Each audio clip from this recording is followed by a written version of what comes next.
Well, this is the current state of the $27 million Taunton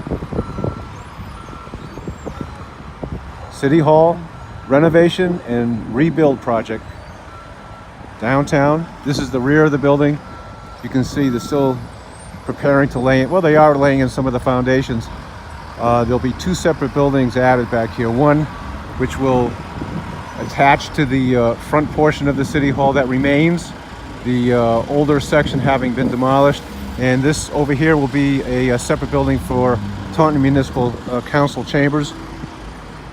They've, over the past couple weeks, closed off pedestrian traffic to the front of the building here, where you have, this is the Church Green area, Robert Treat Paine statue.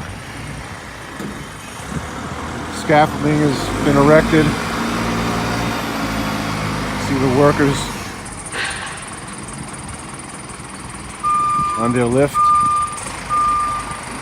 I think I'll just stay here so I don't get run over. And cross over while it's safe.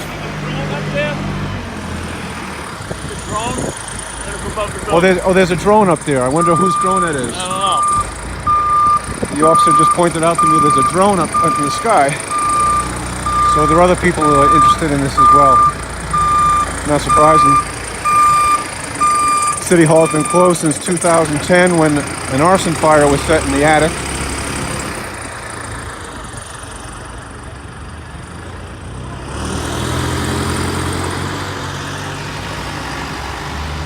There he goes.